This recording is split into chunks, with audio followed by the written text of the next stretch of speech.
सोने की चिड़िया को सोने का शेर बनाना है। संविधान को बदलो, हमको हिंदू राष्ट्र बनाना है।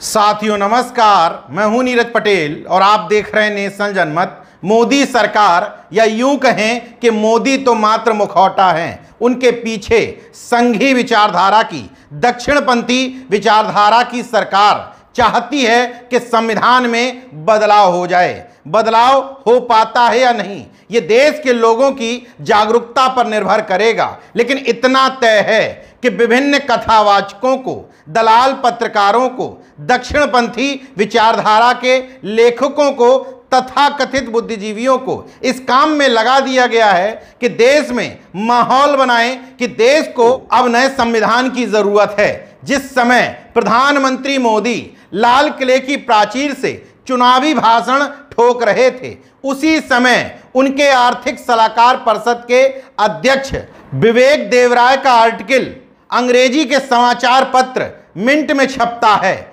जिसकी हेडिंग थी there is a case for we the people to embarrass a new constitution. और उस पूरे आर्टिकल का लब्बो-लुआब ये था कि देश को अब नए संविधान की जरूरत है। कोई भी सामान्य व्यक्ति अगर आर्टिकल लिख देगा तो उसका ये मतलब नहीं कि संविधान बदलने की कवायद चल रही है। मगर विवेक देवराय कोई सड़क छाप आदमी नहीं, बल्कि प्रधानमंत्री मोदी के सलाहकार हैं, और इस आर्टिकल को लिखने में उन्होंने इसी पद का इस्तेमाल किया है। मतलब प्रधानमंत्री का एक सलाहकार संविधान को बदल करके नए संविधान को लागू करने की बात कह रहा है। इसका विरोध भी नहीं किया जा रहा, विरोध आता है विपक्ष और खासतौर से कांग्रेस की तरफ से। कांग्रेस के नेता जयराम रमेश ट्वीट करते हैं, इस 77वें स्वतंत्रता दिवस पर प्रधानमंत्री की आर्थिक सलाहकार परिषद के अध्यक्ष ने संविधान को खत्म करने का बिगुल बजाया है, जिसके वास्तुकार डॉक्टर वी.आर. अंबेडकर थे। वह चाहते हैं कि देश बिल्कुल नया संविधान अपनाए। संघ परिवार का हमेशा से यही एजेंडा रहा है, इसलिए सावधान रहे भारत। विवेक देवराय के इन विचारों को पढ़कर मेरा तुरंत माथा ठनका। मैंने गूगल पर टाइप किया VIF विवेक देवराय, मेरा अंदाजा बिल्कुल सटीक बैठा। विवेक देवराय विवेकानंद इंटरनेशनल फाउंडेशन यानी कि VIF से भी जुड़े हुए हैं। 2009 में इसका आविष्कार प्रधानमंत्री नरेंद्र मोदी जी के निजी जेम्स बॉन्ड अजीत डोभाल जी, जो इस समय राष्ट्रीय सुरक्षा सलाहकार भी हैं, उन्हीं ने किया था। और बताया जाता है कि अन्ना हजारे को जंतर मंतर पर भ्रष्टाचार के विरोध में बैठालने की पूरी रणनीति इसी VIF के अंदर बनी थी। वैसे VIF खुद को RSS से जुड़ा हुआ नहीं मानता, एक थिंक टैंक मानता है, लेकिन नेशनल जनमत अपने तमाम खबरों में यह बता चुका है कि किस तरीके से मोदी सरकार बनने के बाद बड़े बड़े पदों पर कैंपस प्लेसमेंट इसी VIF से हुआ था। चाहे अजीत डोभाल हो, नृपेंद्र मिश्रा हो, PK मिश्रा हो, वैद्यनाथन गुरुमूर्ति हो, या विवेक देवराय जैसे लोग, जो भी संविधान के विरोध में या दक्षिणपंथी विचारधारा का शख्स इस समय मोदी सरकार में बड़े पद पर है, उसका कैंपस प्लेसमेंट VIF की तरफ से ही हुआ है। इसलिए बार बार सवाल उठते हैं कि संघी और दक्षिणपंथी विचारधारा के लोगों को बाबा साहब के संविधान से तकलीफ क्यों है। तमाम तकलीफों में से एक तकलीफ जो विवेक देवराय ने अपने आर्टिकल में लिख दी है। आर्टिकल इंग्लिश में है, लेकिन उसके कुछ अंश को हिंदी में बताता हूं। 1973 से हमें यह बताया जा रहा है कि हमारे लोकतंत्र की इच्छा, चाहे जो कुछ भी हो, संसद के जरिए बेसिक ढांचा नहीं बदला जा सकता। जहां तक मैं समझता हूं कि 1973 का फैसला मौजूदा संविधान में लागू होता है, नए संविधान में लागू नहीं होता। 1973 का फैसले का मतलब सुप्रीम कोर्ट ने 1973 में कहा था कि देश की संसद को भी संविधान के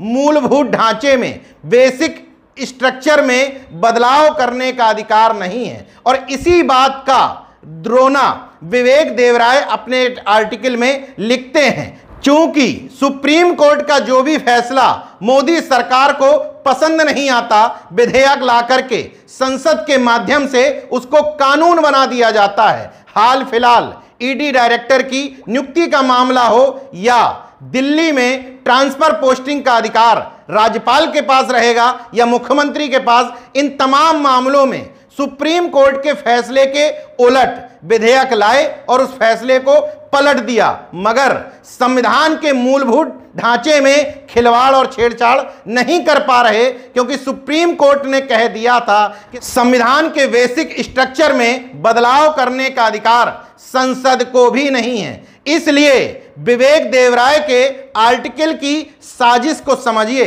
वो लिखते हैं कि यह फैसला इस संविधान पर लागू होता है। अगर नया संविधान ले आएंगे तो 1973 का फैसला सुप्रीम कोर्ट का खत्म हो जाएगा, नेस्ता नाबूद हो जाएगा। क्या विवेक देवराय ने यह आर्टिकल अनायास ही लिख दिया? नहीं, इसकी पूरी पृष्ठभूमि तैयार की गई थी। याद करिए, कुछ हफ्ते पूर्व जब दिल्ली में ट्रांसफर पोस्टिंग वाले बिल पर राज्यसभा में बहस हो रही थी, तब 3.5 साल के अपने राज्यसभा के कार्यकाल में पहली बार मुंह खोला पूर्व चीफ जस्टिस रंजन गोगोई का, और संसद में दिए उनके पहले भाषण से ही विवाद छिड़ गया, क्योंकि उन्होंने भी इसी मुद्दे को छेड़ते हुए कहा था। भारत के पूर्व सॉलिसिटर जनरल अंध अरिजुना ने केशवानंद भारती केस पर एक किताब लिखी थी। उस किताब को पढ़ने के बाद मुझे लगा कि संविधान के मूल ढांचे पर गौर करिएगा, मूल ढांचे पर बहस हो सकती है। यह बहस का विषय है और इसका कानूनी आधार भी है। इन दोनों बातों को लिंक करके देखिए कि 3.5 साल के कार्यकाल में पहली बार रंजन गोगोई मुंह खोलते हैं और उसके कुछ ही दिनों बाद स्वतंत्रता दिवस के दिन ही समाचार पत्र में यह आर्टिकल छपवाया जाता है। इसमें कुछ कनेक्शन नजर नहीं आता। 2017 में मोहन भागवत हैदराबाद में एक कार्यक्रम को संबोधित करते हुए ये तक बोल गए थे, भारतीय संविधान में बदलाव कर उसे भारतीय समाज के नैतिक मूल्यों के अनुरूप किया जाना चाहिए। संविधान के बहुत सारे हिस्से विदेशी सोच पर आधारित हैं और जरूरत है कि आज़ादी के 70 साल के बाद इस पर गौर किया जाए। न सिर्फ मोहन भागवत का ये बयान, बल्कि आरएसएस के लिए तमाम प्रातः स्मरणीय दक्षिणपंथी विचारकों ने भी समय समय पर संविधान का विरोध किया है। देश में अनायासी कथावाचकों का एक पूरा झुंड हिंदू राष्ट्र की बात करने लगता है, संविधान को हटाने की बात करने लगता है। यह आपको किसी प्लानिंग का हिस्सा नजर नहीं आता? इतना ही नहीं, संसद के नजदीक दिल्ली के जंतर मंतर पर संविधान की प्रतियां जलाने वालों पर, फाड़ने वालों पर कोई बड़ी कार्रवाई नहीं की जाती। हिंदू राष्ट्र की बात करने वालों पर, संविधान को बदलने की बात करने वालों पर कोई कार्रवाई न करना यह नहीं बताता कि सरकार का मौन समर्थन इनको मिला हुआ है। इससे भी बड़ी बात देखिए, धर्म संसद के नाम पर हिंदू राष्ट्र का संविधान तैयार कर लिया जाता है। 750 पन्नों का एक मसौदा मीडिया के सामने लीक किया जाता है। उस मसौदे में स्पष्ट तौर पर कहा जाता है कि मुस्लिम और ईसाई को वोट देने का अधिकार नहीं रहेगा। इस संविधान के अनुसार यह भी कहा जाता है कि राजधानी कहाँ होगी, धर्म संसद कहाँ होगी, कानून व्यवस्था, वर्ण व्यवस्था और मनुस्मृति के हिसाब से चलाने की बात की जाती है। शिक्षा व्यवस्था को गुरुकुल परंपरा में ले जाने की बात की जाती है, मगर इन सब देश विरोधी कृत्यों पर कोई कार्रवाई नहीं की जाती। मकसद स्पष्ट है कि सरकार धीरे धीरे अपने इन लंपुओं चंपुओं के माध्यम से देश में माहौल तैयार करना चाहती है और पत्थर उछाल करके देखना चाहती है कि वास्तव में मंचों पर संविधान रक्षा का भाषण ठोकने वाले ये भाषणवीर सो रहे हैं या जाग रहे हैं। जब वो समझ लेता है कि मालिक चिर निद्रा में लीन है, उसी समय अपना एजेंडा आगे बढ़ाता है। समय रहते अगर इन चालबाजियों को नहीं समझे तो अभी जो मंचों से कहते हो संविधान नहीं बदलने देंगे,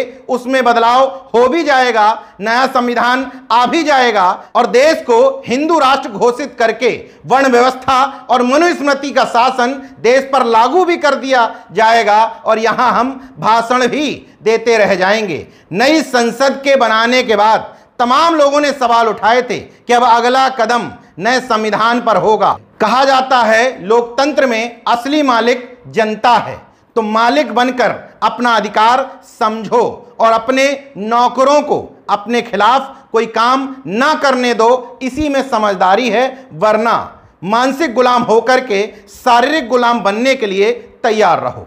देखते रहिए नेशन जनमत, जागरूक और सजग बने रहिए। जय विज्ञान, जय संविधान, जय लोकतंत्र। धन्यवाद।